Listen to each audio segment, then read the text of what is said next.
Crescent City Steakhouse, a true neighborhood restaurant operated by the Vojkovic family since 1934, is the oldest steakhouse in the city of New Orleans.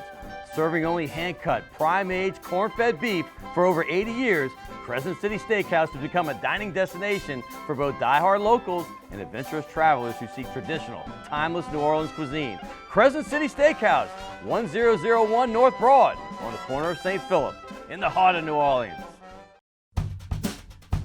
Hey, don't forget my pimento cheese. Of course.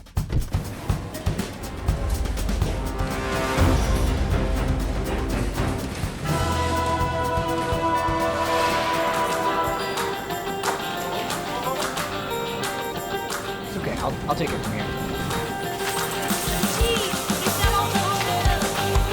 Hey, you gotta get a seat! For the love of palmetto cheese. Fall in love with autumn with PJ's new seasonal lattes. Our pumpkin latte brings you all the flavors of a pumpkin pie with hints of cinnamon and nutmeg, like your favorite holiday dessert in a cup. And our s'mores latte with flavors of toasted marshmallows, warm milk chocolate, and graham cracker cinnamon is sure to bring back campfire memories. The PJ's Fall Seasonal Lattes, available at your local PJ's only for a limited time.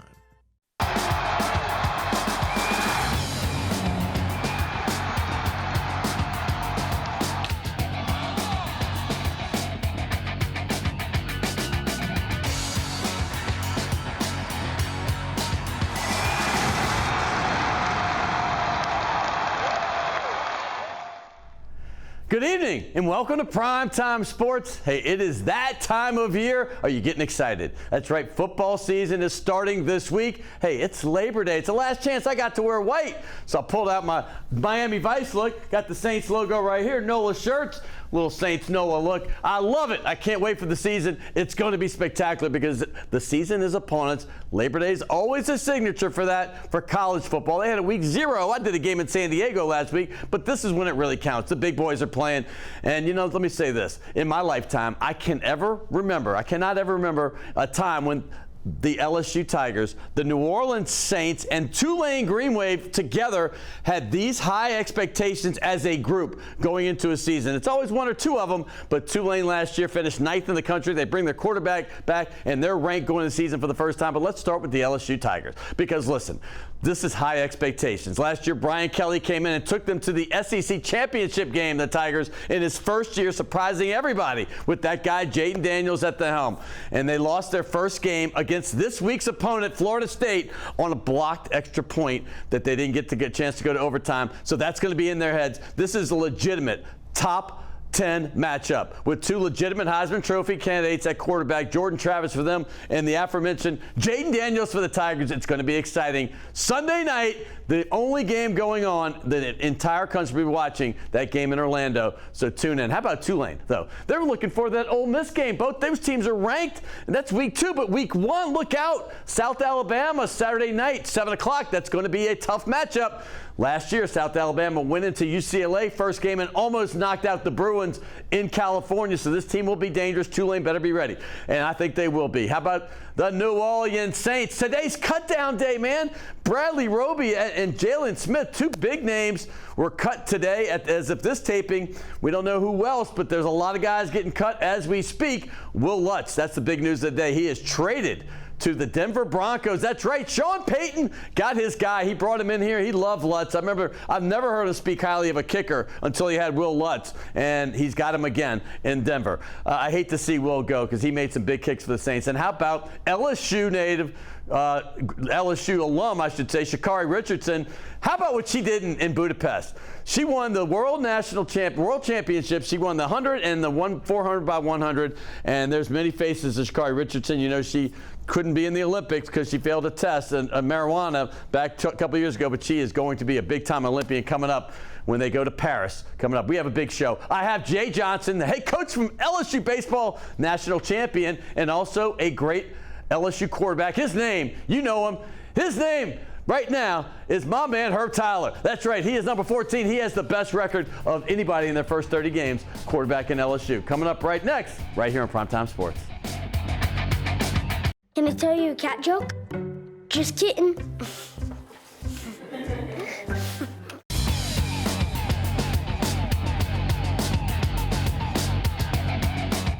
Hey, welcome back to Primetime Sports. And like I just said in the open, it is football season. We can't wait.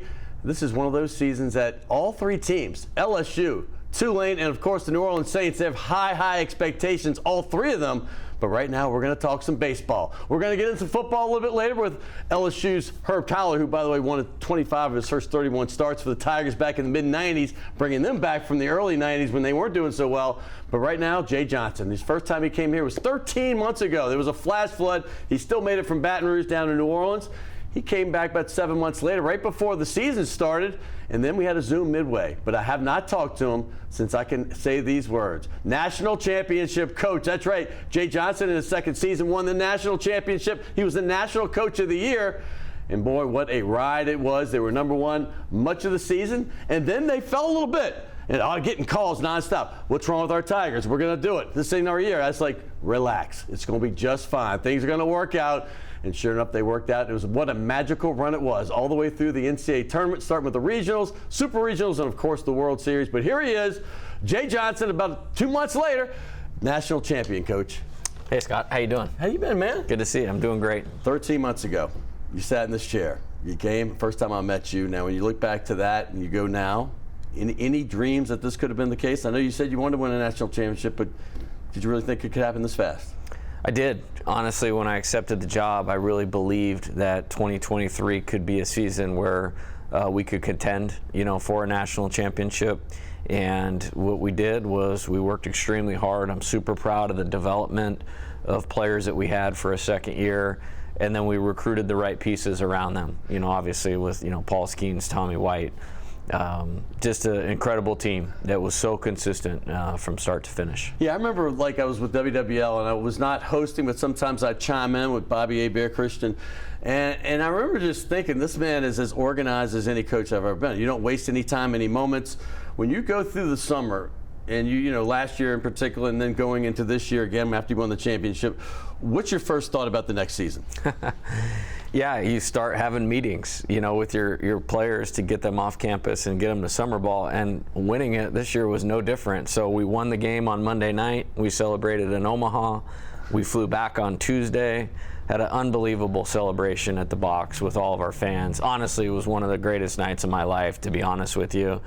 And then Thursday morning, I was right back in the office meeting with the players, getting them out for summer ball. And then that Saturday morning, I went out recruiting. So some things change, a lot of things stay the same. Well, one thing that surprised me, I was visiting my son, and we went to Florida, and they had some traffic. I thought I was going to get back in time to watch the draft. And I remember texting you literally in standstill traffic for 3 hours, and I said, hey, I'd love to talk to you about, the draft. And I thought that you were just going, you said, hey, I'm going to do some draft stuff. I'm up and, going to do a segment. And I figured you were just going to be on the phone with them. And then I get home, turn the TV on, the draft had just started, and you're on the set with the guys. I'm not sure who was with you, but the guys that host the show, I see it all the time on Major League Baseball. How'd that come about? And by the way, fantastic job. Thank you. But talk about that experience. Yeah, it was really awesome. You truly just try to use it as another promotion for LSU baseball, and what a year to do it with the success we had in the draft. But it actually came about a couple months before. I want to say middle of the season, end of April, maybe middle or beginning of May. They asked me to be on, and obviously anticipating that Paul and Dylan were going to go high in the draft, that we would have 3 first-round picks once Ty Floyd was.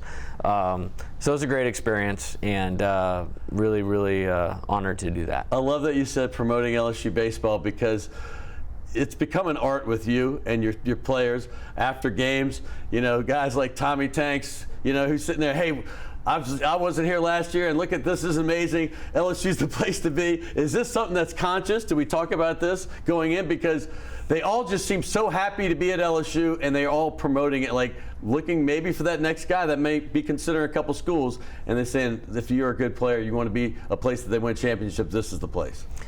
I think it was a special team, and I think it was a very unique team, and we had so many individual superstars, as evidenced by the Major League Draft and all the awards these guys won in the postseason. But they were a team. They were a brotherhood. They genuinely cared about each other. They placed the needs of the team above their own. And I think when you do that, and it's very genuine and players are bought into it, it feels and is a very special experience. And so it was very easy for them to get behind each other. You know, I remember in the seat, we were talking a little bit about some of the transfer guys last year. I think that Thatcher Hurd and Little and all these. But I didn't hear a lot about Skeens until right before the season. Paul Skeens, of course, first pick of the entire draft. Rob reminds me a lot of Roger Clemens, just his build. I mean, his makeup is a little more calm, but he's just big, strong. He's going to give you innings. This is a guy that when you talked before the season, we were talking about, you know, is he going to hit? Is he going to pitch? I mean, he's obviously going to pitch, but he's going to hit. You had a twinkle in your eye when you talked about him because you said this kid's special, and this kid's really special. And when you went through this season, I think everybody, even the little leaguers, like there's two guys I remember in the Little League World Series, and they had to put their favorite players, usually the star of the major league. Two of them had Paul Skeens. I mean, this guy came out of nowhere, and all of a sudden he's Little Leaguer's favorite player. I mean, did you have any dream that he could be this good? Because it's one thing to be a first rounder, but to be the first overall and just dominant. You know, I thought he would be a starting pitcher. I thought he'd be an ace. I thought he was a potential first-round pick to put together the most dominating season for a pitcher in college baseball history that I've ever seen. I think it was something special. And on top of the strikeouts, I mean, breaking Ben McDonald's strikeout record, the wins, be an SEC Pitcher of the Year, National Pitcher of the Year, Dick Hauser Award winner. The guy's a phenomenal human being and was a leader on our team, and he was only here for 10 or 11 months. And think about that. The impact on the field was like nothing we've ever seen. I will tell you the impact off the field was just equal to that.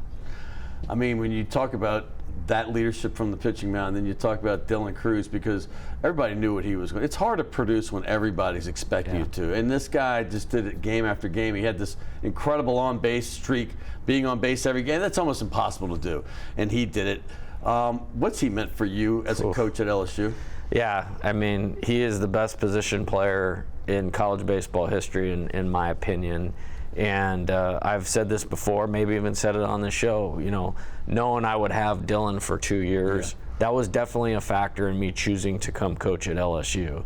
Because players like that, they genuinely don't show up in college. They sign out of high school. And just as I mentioned with Paul, like what makes him so great is the person that he is. Yeah. The best player on the field, no matter who else is on the field, but he plays the game 100%, has this unbelievable humility, is a great teammate, was a great leader, and with all eyes on him, he showed up every day, and it wasn't just his tools. He took those tools and used them in a way to lift our team to winning. I mean, it's just a once-in-a-lifetime player. This was it's such a proud team. I'm an alumnus, you know, and I've been around LSU a long time, and I appreciate all the local schools, but I went there. I went to games, and I still go to games when I'm in Baton Rouge. It just, what you just said, the way you said these guys are, made you even more proud to be Tigers. The way they handle themselves, the way they talk about their teammates. It's none of it's fake. You can just tell it's real. I had Kay Beloso in this chair just a month ago, and he himself, who hit a game-winning home run in the deciding game 2 out of 3 in the 11th inning against Florida, another guy that's just humble. I mean, and he's been through it all, but the way he talked about those guys in particular, he goes, you know, one of them was here, but the other one's new. You never know how it's going to work. And he goes, they're just what you said. They're as great off the field, in the locker room as they are. They're the first guys working. And it just set the tone. And when you have the guys like that, what does it mean for your program? Changes everything. I think we laid out a plan or a path of what we needed to do to achieve a goal of winning a national championship. And there was a few tenets in there, but selfless was one of those 4 tenets. And for us, it's really simple. I will always place the needs of the team above my own. And everybody did that. Yeah. And if you look at it, you have, you know, Alex Milazzo, Hayden Travinski, 4-year players.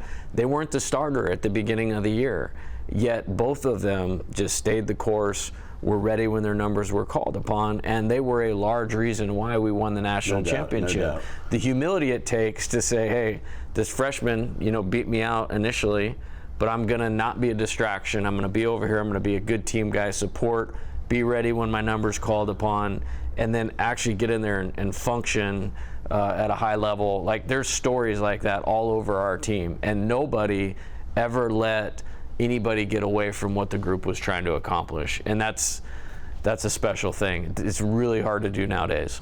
The catcher combo, you mentioned Milazzo, who's coming on the show in a couple weeks. I just love seeing that combo. You know, they both are just unique but special. I don't know. Let's talk about that catcher combo, because, you know, Travinski came out of nowhere and just all of a sudden started hitting bombs, and then there's T-shirts made about him. And then, you know, but he doesn't say anything when he has to sit a couple of games of the World Series. It's like, he's like, hey, man, this is a team, and this is who the coach needs in at this moment. But those two kind of embody to me what this team's about. You know, they're going to do whatever it takes to win. Exactly. I think, you know, Brady Neal was our starter, you know, halfway through SEC play, and deserved to. And we won a lot of games with Brady Neal as our catcher, and then he goes down and gets hurt.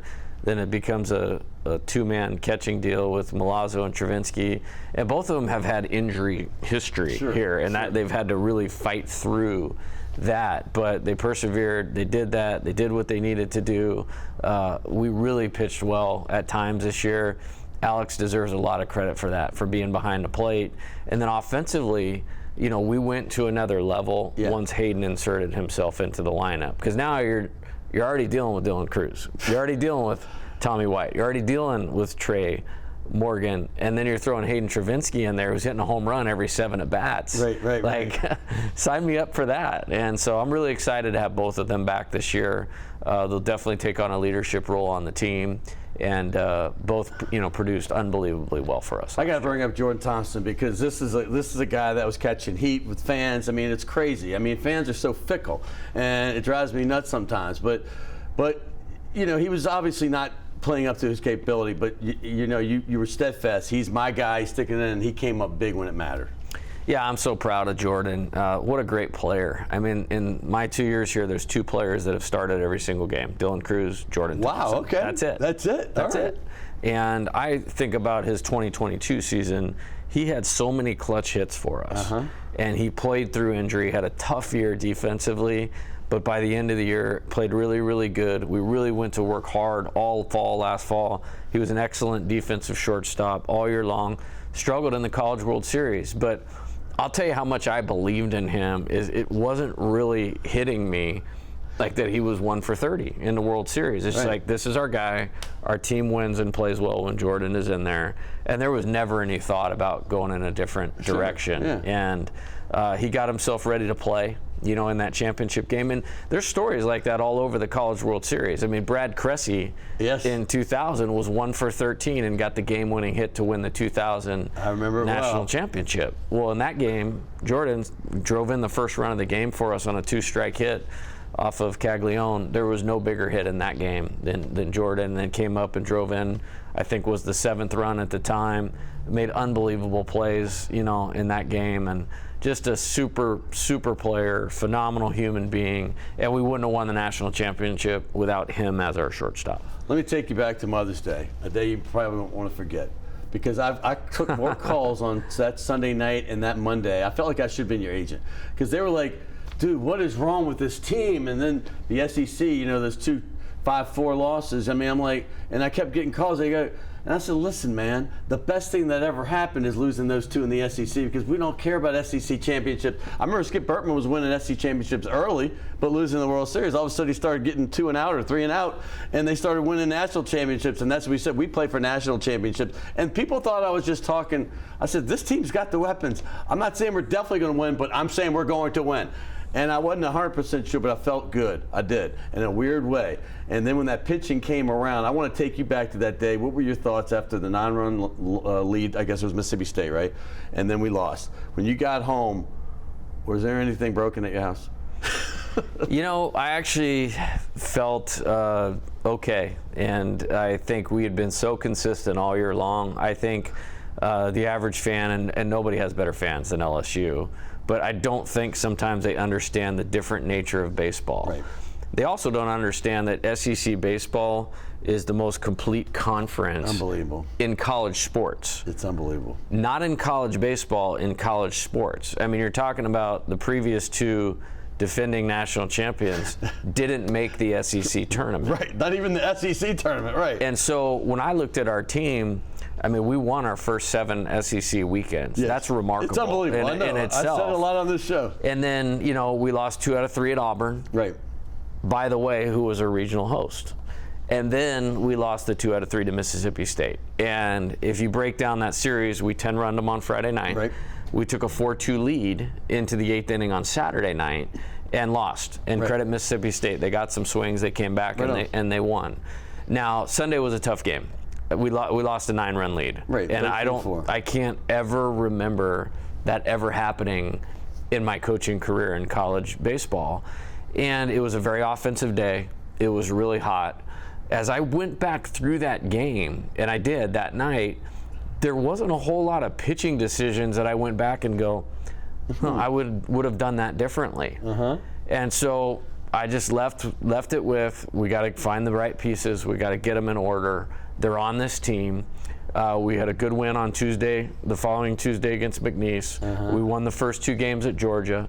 And I was settled in my mind. Relative to the SEC tournament, we pulled Paul Skeens on a pitch count. We pulled Ty Floyd on a pitch count. Tommy White didn't play against Texas A&M because of an injury. And we lost to 2 of the best teams in the country, 5-4. Right. We got a couple days rest. Yeah. We had the best week of practice that you could possibly have going into the NCAA tournament. The College World Series was its own experience. I will definitely remember the regional and the super regional at the box, how prepared we were and how well we played. Because for those 5 games, 5-0, we played like the #1 team in the country and a worthy national champion. So I think it's my job to look at the big picture instead of getting wrapped up into the moment, which is hard to do because we get challenged so much in the SEC. And I remind people all the time, 2021, the year before I got here, LSU was in 9th place in the SEC, and that can quickly be forgotten. And it's no indictment on anything other than how good SEC baseball is. I lived in Atlanta for 20 years, so one of my dearest friends is the voice of Georgia baseball, Jeff Dantzler, and after they won Game 3. They won one of the games. They did. And I was congratulating him, and he stopped. He goes, "Listen, this LSU baseball team is the most. He's been doing it for a couple decades. Most complete SEC team I've ever seen." He goes, "Don't worry about what's happened. They're going to be just fine." And I said, "I'm not worrying. A lot of my friends are coming, but." From a opposing guy that shoots it straight, he's just like, I am so impressed with what I've seen.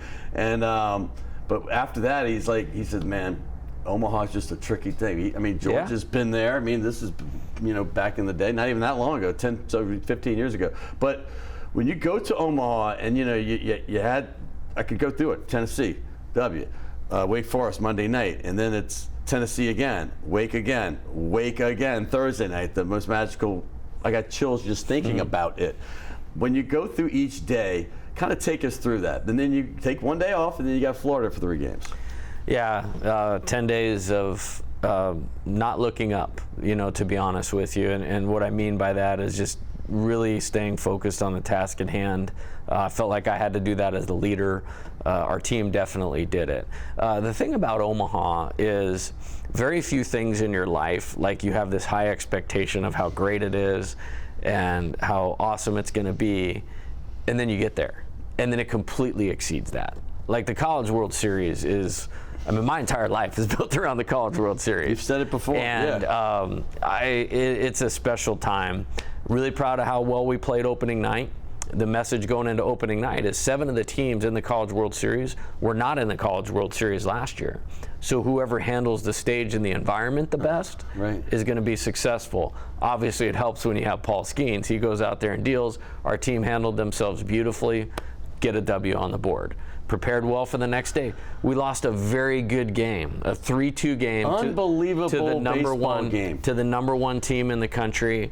And I could see it in their faces. Like, we looked a little down. But I knew we had to play the next night. So that was really simple. Like, hey, we got 30 seconds to be upset about this and then move on. We have to move on. If you don't move on, the season is going to be over quickly. And I didn't want that for this team.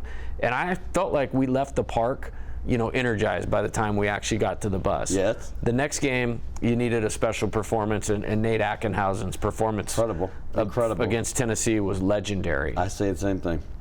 Then, because he pitched so well, and Riley Cooper, who was unbelievable in the World Series, because we only had to use 2 guys in that game, we had 7 guys lined up ready to go for the first championship game against Wake in the bracket, knowing that if we won, we're going back to the big fella for the final.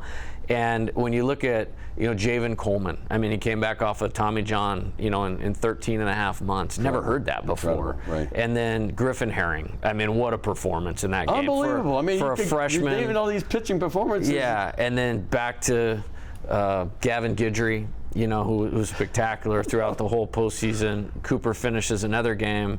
You get to that Thursday night, and I'll say this with full conviction. Paul Skeens, Rhett Lauder, that is the best pitching performance in college baseball or matchup I've ever seen. And then out of the bullpen, Massey, from Tulane, Thatcher Hurd comes in for us, Menachie for Wake. I mean, it was unbelievable. And then how were you going to win? Every pitch meant so much. How were you going to win? Was Right. your stars had to be stars, and Dylan Cruz gets a 2-strike hit to lead off the inning, and then Tommy hits maybe the only mistake pitch thrown in the game over the fence. Let's take you back there because I haven't mentioned Tommy yet. I remember when you got him. I remember seeing pictures of him at NC State. I have friends. I used to produce ACC baseball for Fox for 2 years back in the 90s. And I called some people.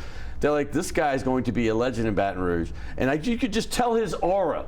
But that hit and then another 11th inning hit by Kay Beloso, those are just so magical that LSU fans will never forget them like Warren Morris. I truly believe that. Warren Morris has won the World Series, but these don't get hits. They don't win. I mean, come on. I mean, possibly. I mean, this is a game winner walk-off. The other was in the top of the 11th. But still, when you think about those 2 moments, take me back. There's Beloso's. Just what was going through your head, Coach? Yeah. Tommy's against Wake Forest, and I told the team after the game that's the greatest moment of my life. And it wasn't about him hitting a walk-off homer. I just wasn't done coaching that team. Yeah. Like we had more in us. And I mean, I literally watched the ball over the fence, very simply just raised my hands in the air like this, and remember standing there kind of on the warning track in front of the dugout thinking like, this is the greatest moment of my life, like right now. You knew it, right? Right then and there, you knew it. And then celebrating that, what we just came back and winning, Tuesday night, Wednesday night, Thursday night, amazing. And then going to the finals, the Friday practice before the finals. Yeah. That's the pinnacle as a college baseball coach. Like, you're one of 2 teams playing for the national championship. We had a great day that day. Got some rest, which we really needed. And then, again, Ty Floyd, 17 strikeouts. 17K. And then Cade Beloso. I mean, what a story. Like, I'm so proud of him. And what a Mr. great guy, Clutch, too, man. Oh, the best. And we would not have been national champions had he not decided to return for this year. And a huge hit, 2-out RBI single to score Dylan in the first inning, and then maybe tied for first biggest on, hit. the dude was on fire. Even the SEC tournament, we lost 2 tough losses. Let me take you real quick before we go. When Sunday, and we just won the exciting game. And I remember watching it, and I'm sitting here. Once they got to like a 7-run lead, I remember watching with friends. I said, I hope they pile it on. I really did. I swear to God, I said this. I said, they go, what are you talking about? And they kept scoring. I said, they will remember this. When it got to 20, I was even getting more excited. I said, get more. Let's see if we can get 2 touchdown lead. And then they took it on. I wasn't. But it just made me feel better. I don't bet a lot of money. Instead of 25, I put 50. And I said, I'm taking the Tigers. Everybody's like, you're out of your mind. And sure enough, you proved me right. They came back, and how good did it feel? Not that you got a lot of runs against them, but how good did it feel coming off of that? And what was your feeling going into that Monday game after that big 20-run loss? Yeah, after the game, it was really simple. Like, let's go back in the locker room just to get out of the sun. This team, 1 game, Omaha, Nebraska, to win the national title. We all would have taken it at the beginning of the year. And I knew they had a short memory. We were excellent at always moving on to the next game. And they did that. And winning a national championship is special, but how we played in the final game to win the national championship, as a coach, that means more to me than anything. I'm going to give you a couple shirts because you were on a Zoom, which I couldn't give it to you through the TV set. So we give these Taz shirts. But before we do it, you hit the portal again, and just, we don't have to go through everybody, but just a couple guys in the portal, maybe a couple guys that you're very excited about seeing next season. Yeah, we picked up 6 players on the pitching side of it. Luke Holman, ace at Alabama. I think he'll be right in the front of the opportunity to have a weekend starter. Gage Jump from UCLA, left-hander, missed last year because Tommy John, huge ceiling. Did you recruit him? Yes, I did. At Arizona? Yeah, he chose UCLA over Arizona. Right, like Thatcher Hurd. Right, same exact scenario. And then Cade Woods from Alabama, reliever, big arms from Monroe, Louisiana.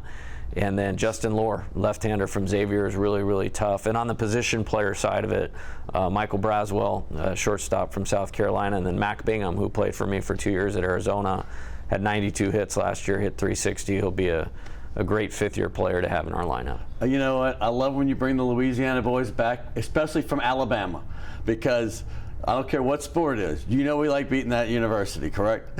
All right. That's what I've heard. Coach, you've heard, huh? By the way, did you happen to go to that game, the Alabama-LSU game? I did. I did. I mean, listen, I was doing my own game in Kansas, but Tim Brando and I were doing the Cabbage Patch on top of the bar at the hotel. But as a coach of another sport, I mean, how crazy was that? It was awesome. I mean, you know, I'm really pleased that Coach Kelly's our coach. I admire him, the process that he has, the work that he puts in.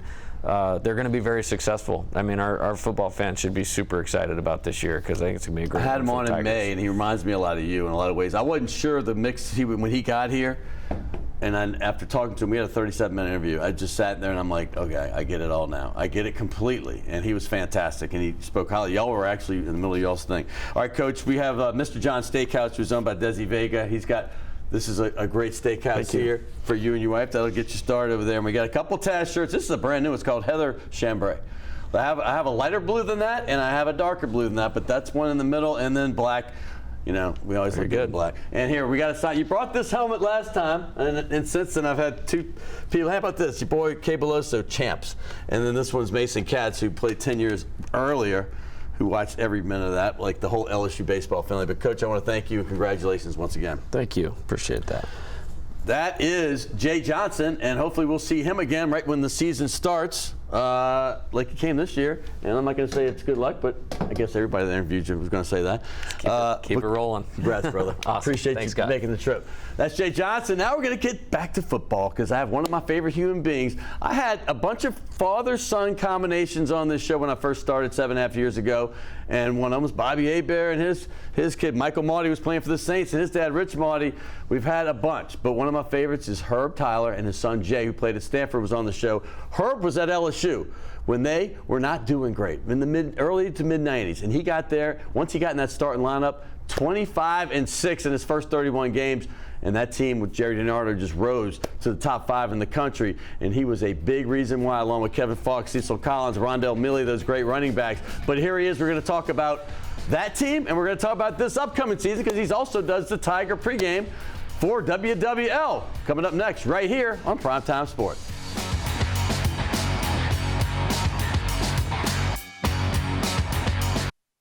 Inspired by the culture and spirit of New Orleans, the contemporary abstract and figurative work of Tony Mose and the urban expressionist art and jewelry of Tracy Mose are now on display and available at Esom Art Galleries. Esom Art Galleries are artist-owned and are located in Uptown New Orleans on Magazine Street and on Royal Street in the heart of the French Quarter.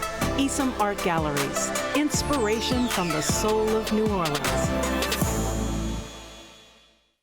Max Durbus Realtors has been providing commercial and industrial real estate services to its clients for nearly 100 years. Since 1934, Max Durbus has been locally owned and operated throughout the greater New Orleans area, including the North Shore, Hammond, and even the Mississippi Gulf Coast and beyond. We focus on your commercial real estate needs so you don't have to. More information is available at 504-733-4555. Rock and roll will never die. It's old New Orleans, my oh my. Come on, baby, let's go rock and roll at the city lane. All night, let's roll, let's rock and roll. Baby, do the rock and roll at Mid-City Lanes, the home of rock and roll.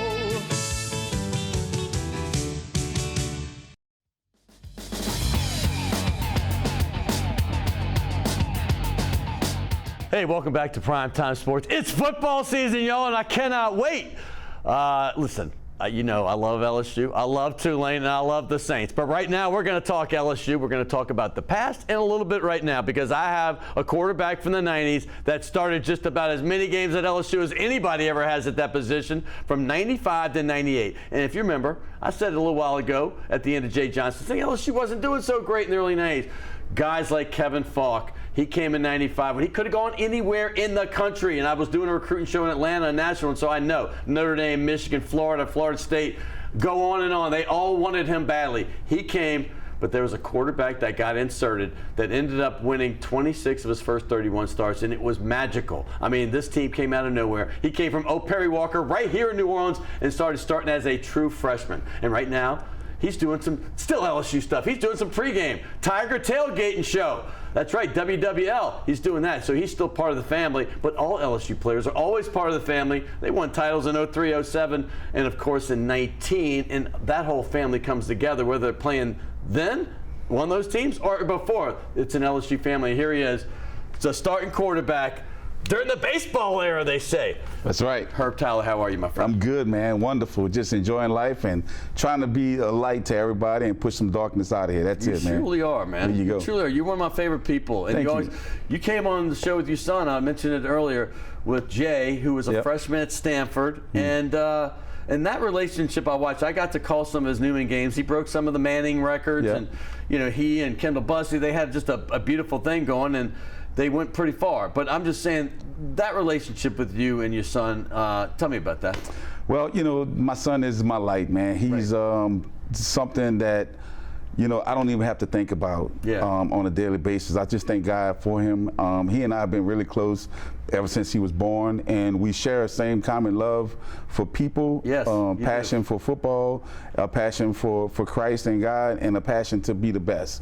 And so we that relationship still goes on till this day. So just text him this morning a little passage from a devotional that I saw that I thought that he would really benefit from, and so he just sent me back, thanks Pop, I love you, man, you know. So he's in Austin right now, and every time I get a chance to go to Austin, I go there and we go have the best food and we just hang out a little bit. Yeah, you know, I do games, and I got back into it the year he was a freshman, and I remember going down on the field, and he's like the same guy. He's a light. He's a light. He's like, Mr. Alexander, how you doing? I think I might have surprised him. I didn't tell him I was coming. I just was doing the game.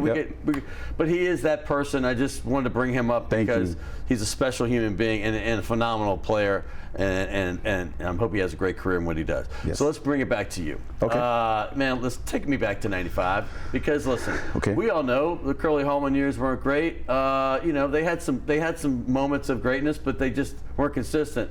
And all of a sudden, you come in the starting line, and all of a sudden they just start winning, and just bring us back to that era because I don't think a lot of people realize or remember how successful y'all were for that 3-year stretch. Yeah, so, you know, prior to me getting there, it was a 6-year-long drought of going to a bowl game or anything like that. The one thing that Curly Hallman did very well was recruit. He could recruit. He had some great players on that team. So when I got there in 95, you had players like Gabe Northern, Eddie Kennison, Shedrick Wilson, Jamie Howard, Alan Faneca. Hall of Famer. I mean, look, I can go down the line. Stansberry, Desatel, Torrey James played here at Shaw and played cornerback, had Denard Walker. Running back out of Alabama and Georgia one year. That's right, exactly. So they had talent here. So when we got here in 95, when Coach Donardo started his first year, he inserted Booger McFarland, Todd McClure, and Kevin Falk into the starting lineup immediately. That's true freshman. That's right. And so I was playing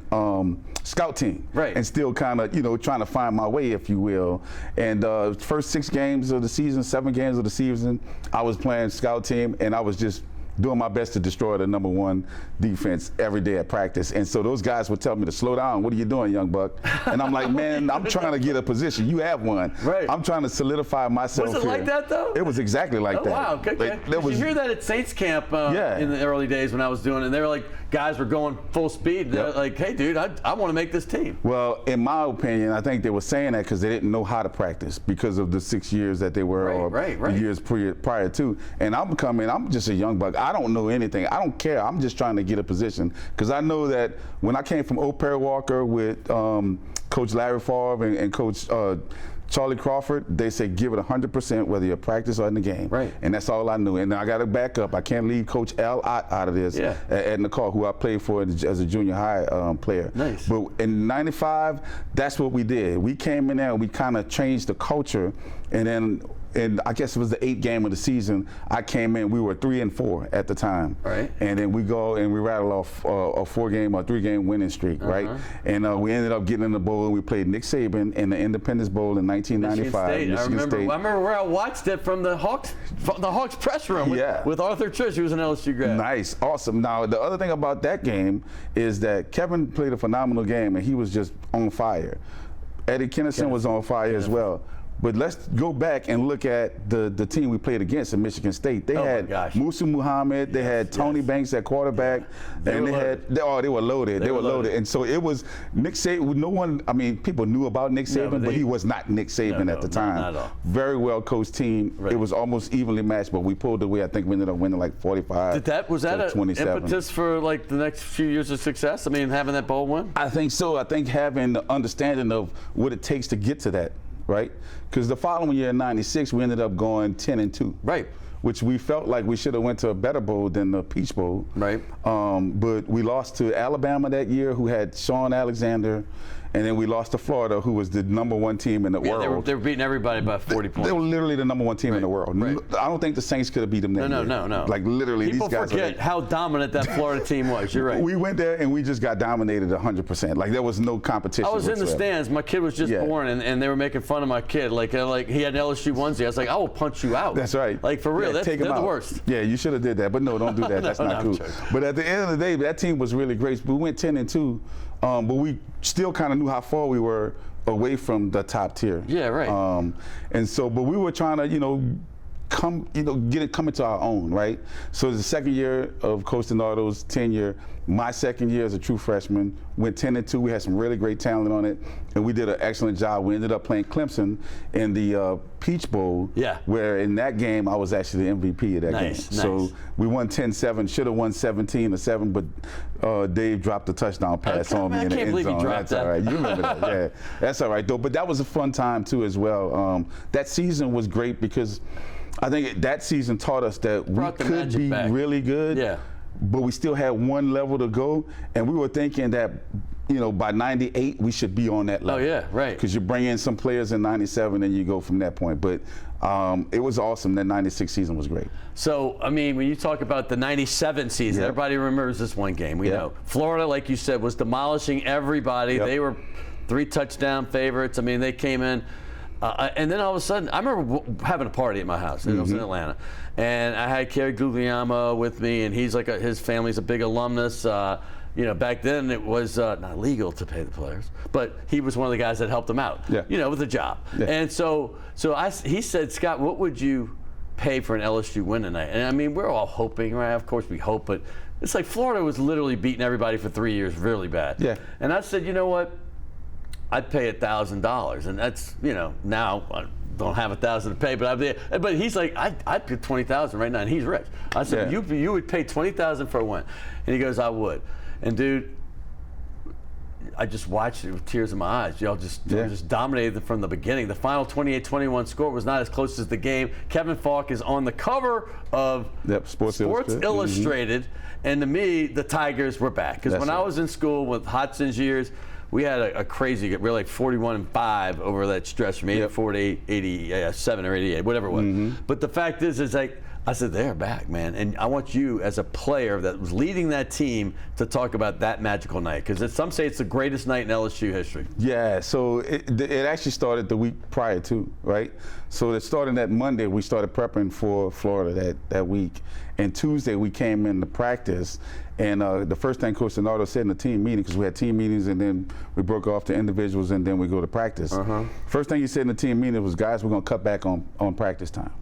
We're going to give you guys some opportunity to get your legs back under you. We're going to go from 30 periods or 32 periods to 25 periods or whatever it is. So that's an extra 30 minutes that you can get your legs and, a little rest, if you will.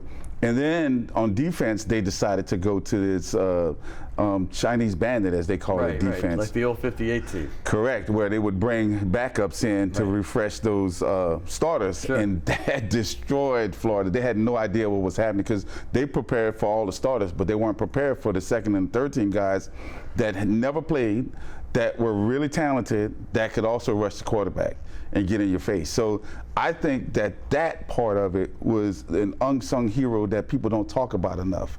And so that being said, the time, the least amount of, or lesser amount of periods, getting our legs back, getting a little bit of rest, Chinese bandit, and then having a phenomenal offensive game plan was just outstanding. Because what happened is during that game, Coach Morris Watts gave me a little bit more leeway to check in and out of plays, and check with me at the line of scrimmage. And so, because we knew Florida would come up and try to bring the house every time, and then when they did, check into an option play, speed option right, speed option left, whatever it is, and then I can be able to do whatever I needed to do in order to bring it back to, score a touchdown or make a quick run or make a pitch or whatever it is. And so once we get into that game, the fans were phenomenal. I mean, the noise, the chatter, the cheer, everything that they were doing really brought us closer to being just one team. And then as the game and the flow of the game started happening, Florida wasn't playing as well as they normally do. They didn't come out like they normally would. They're not used to close games either. They're not used to being down for one. And they had some players. Fred Taylor was the best running back probably in the country at the time. Unbelievable. And he ran over us. Like, he had a hell of a game that game. He was a man. But we were just on another level in that game. And I think that those are one of the times where, people ask me all the time, does the noise affect you? Right. I don't hear the noise. There is no noise. As they say, block the noise out. There's no noise. What I'm focused on is that 120 by 53-yard field and 11 guys in front of me, and then 11 guys on the same side of the field with me to make sure I put them in the right situation. So it was a phenomenal, magical night. That, I think, is a night that really turned the tide for LSU, to be honest with you. I think that people started seeing and taking notice of us, and then, you got other coaches looking at it. I think that was a night that Coach Saban saw us play, and he's like, man, that's a magical deal. And a short 3 or 4 years later, guess who's coaching the LSU? 2000. So, right. And so I think that that was an amazing time. And then really from 2000 on, that was the impetus to what happened. I agree. Yeah. There's no doubt. I agree. Because from 2000 on, LSU's record is one of the top 3 overall of any team. Absolutely. I mean, Alabama's not even up there because they had a bad stretch in early 2000s, right? Yep. But point being is, you're right. That is the impetus. I have to bring this up before I talk about this team. You had this backfield that everybody loves to talk about. Oh, yeah. I mean, it could be one of the greatest of all time that people don't. Kevin Falk, by the way, 3-time Super Bowl winner. Yep. Okay. Yep. #1 player in the country. He was on our show in Atlanta. Yep. He came up there and was on Countdown to Signing Day. But then you had Cecil the Diesel Collins. I mean, he might have been the greatest running back I've ever seen. I mean, honestly, people kind of forget because he had some personal issues, but the dude was phenomenal. And, he was. Oh, by the way, Rondell Mealy put up 200-something yards in the bowl game. I mean, this dude played for the Packers. There's a threesome, and you even had Kendall Cleveland around there. Yep. So I want you as a quarterback to talk about what it was like to play with these guys as well. So first of all, in 1995, you had Kevin and Kendall. Yeah. They called him Thunder and Lightning. And Kendall was a beast. And they were killing him. Yeah.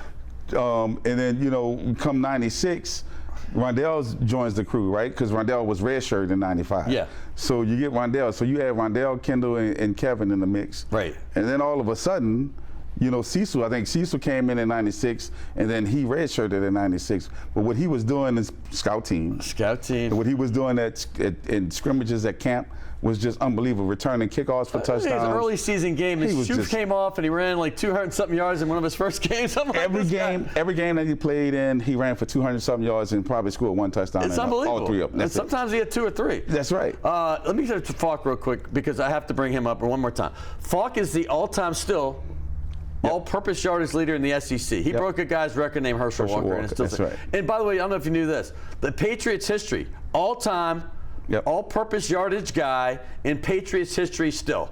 And that's because he has a lot of return yards, but he has equally, I think it's like across the board, it's like 4,000 or 5,000 rushing, 4,000 or 5,000 receiving, and 4,000 or 5,000 return.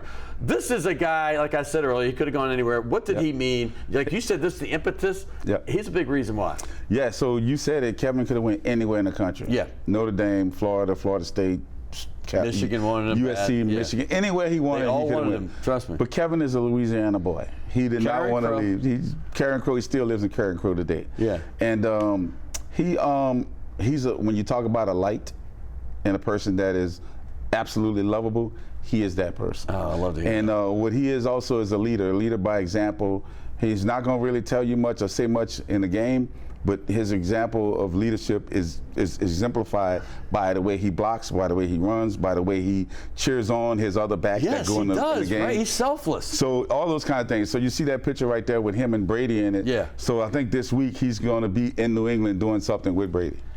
So he still does stuff. That's their relationship. Yeah, yeah. Oh, So, Brady called him his best teammate ever, right. of all time, every level. So that's why I can probably say the same thing. I mean, Kevin's played with two legendary quarterbacks in his whole career. Right. Herb Tyler and Tom Brady. I was like, well, the other guy's okay, Brady, but Herb Tyler. He's all right. Yeah, but, yeah, Brady's okay. But no, that's awesome. So thank you for bringing Kevin up. He is such a wonderful person, and he is definitely an example of the perfect teammate and hard work and someone that is light to a world of darkness. And the other guys are the same too. I don't want to leave them out.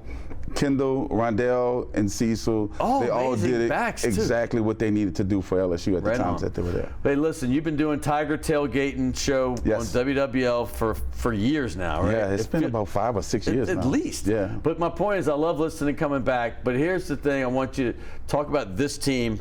You know, last year we didn't really know what to expect with Brian Kelly. You know, they come off a couple of mediocre years after arguably the greatest season in college football history in 19. Yep. But did it surprise you last year with some of the wins? Ole Miss, people forget Ole Miss was undefeated when we trucked them.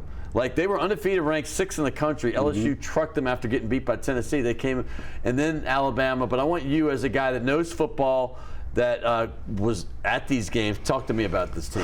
And then this year too. So first and foremost, a couple years ago, before we hired Coach Ogeron, I wanted us to go get Brian Kelly. Really?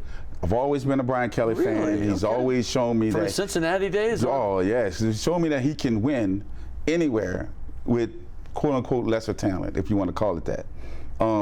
Obviously, at Notre Dame, you can get elite players, but maybe not the talent level that we can get at LSU. Right. But I knew he was smart. I knew he understood the game, and I knew he knew how to lead young men. So first and foremost, how did you know that, though? I mean, because I'm just watching him from afar. I don't know him as you're a football player. You know it, man. Yeah, I mean, think about what he did at Notre Dame. He went to a couple championships. Oh, I know. And he got demolished. Right. And still got him back to 11-0, 12-0, you know, it's whatever. It's amazing what his record is. Absolutely. It really is, and it's shocking to me. That is not by accident. Right. That is by design. So there's people who know what they're doing, and there's people who luck up into knowing what they're doing. He knows what he's doing. And so kudos to LSU for getting one of the best coaches to depart one of the best schools to come here and to be a part of something special. One, he also took and put a staff around him that I thought that was going to be successful. He made a couple questionable calls with letting Corey Raymond go. Yeah. Who everybody thought be the guy. I'm not going to judge any of that. I was shocked, man.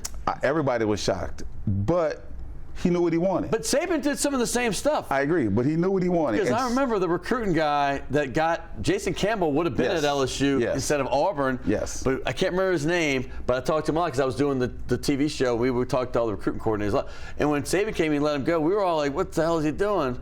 But they have a plan, don't they? They always have a plan. Right. And I always say this. If he makes a decision, whoever he is, makes a decision that they think is best for themselves, or best for whatever group, company, or team, or whatever, allow it to be. They're in control. When you start second guessing that brings you to a place of, well, do I really know what I'm talking about? Because I haven't seen the coaches that he wants to bring in. I don't know much about him, but apparently he does. And so what that does is it brings us back to last year, right? First of all, when he got in there, he had 28 scholarship players? Right. What do you do with that during the spring? Right. And then you turn around and you bring in a couple of key players, Daniels, a couple guys, Major Burns, a couple guys from some other places. And so you go into last year and you have an outstanding showing at Florida State. We gave them that game. Yes. Special teams, if we change 3 plays, we win that game. Easy. You know, you make that Easy, kick at the end. easy. We're there, right? Okay. Do we win this year? So of course we go win ahead, this year. yeah. So when I saw that game, I'm like, okay, we are here because this is what he did with a lackluster team in regards to number of scholarships and players, but he took some first-year guys and created this. And so now we go into it. We look at how the season ended, right? A loss to Georgia in the SEC championship. Right. We scored 30 on them. But guess what? We're in the SEC championship. Right. In the SEC and Alabama championship. was not in the SEC championship. In the SEC championship. So that being said, we lucked up and got there last year. This year we're going to do it on purpose, and this is going to be a meaningful year for the Tigers. I agree, 100%. I could go all day talking to you. You're a just positive human Jaden being. Daniel is going to win the Heisman Trophy this year. That's what I wanted to hear. Bam. So I said it first. You heard it here. Florida State, who I've been telling everybody we're going to whip, has a lot of weapons. I forget they got the receivers, transfers that are unbelievable. They are. Johnny Wilson is 6'7" and can fly. He's going to be probably the top receiver picked in the draft. And I still, for whatever reason, am very confident, even though we're going to be in their home state. So David Johnson, coached at Tulane, is now coaching at Florida State. Yep. Wide receivers coach. Good friend of mine. Yeah. I'm going to text him and tell him to slow those receivers down.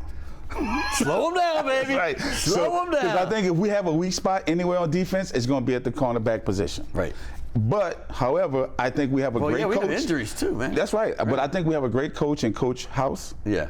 That's going to put together a scheme that's going to kind of confuse Florida State just a tad bit. Because it's not always about the players. Sometimes if you don't have the players, then the coach has to step his game up. Right. And I think that's what's going to happen going into this particular game. Now, I think the injuries are going to play a little bit of a role in it. Okay. But I think that hopefully we can get these guys together who's going to be playing there on Sunday to be playing at a high level. My producer's saying we are out of time, and I hate that. Hey, we got to keep going, Mr. But Producer. let me what say you doing? this. Well, the TV people are like, hey, we got another show coming up. Yeah, hey, Shays Delachey's.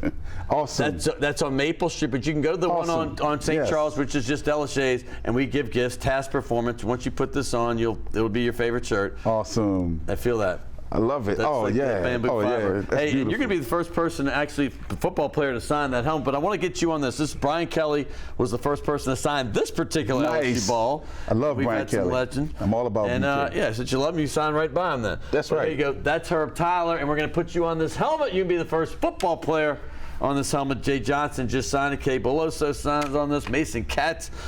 Yeah, I put you in goal there. And we're going to do that gold one for this one too. There you go. All right, there he is. That's Herb Tyler. Love it. LSU fans that know anything about LSU. Awesome. No, this is one of the greatest players in LSU history, certainly in the 90s, with those great players he talked about, Kevin Falk, Cecil Collins, Booger McFarland that goes on. Baby. Alan Faneca, Pro Football Hall of Famer. That's right. I mean, go on. Tom McClure played, 30 years for the Falcons? I mean, it seemed like the guy never retired.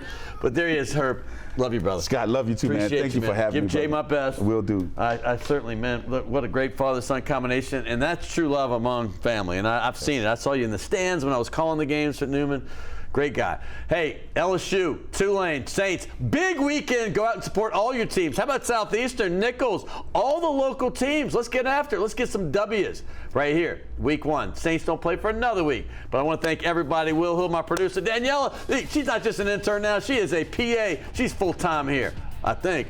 But no, thank her. Also, my man Logan, and of course, Alex. And don't forget, Ron and Jim Dotson. Hey, thank you all. We'll be back next week. Hey, Rohan Davey, we're going to bring Mincy in. Ben Mintz is coming in from Barstool. He got his job back. And Jeff Wickersham will be here as well, right here on Primetime Sports.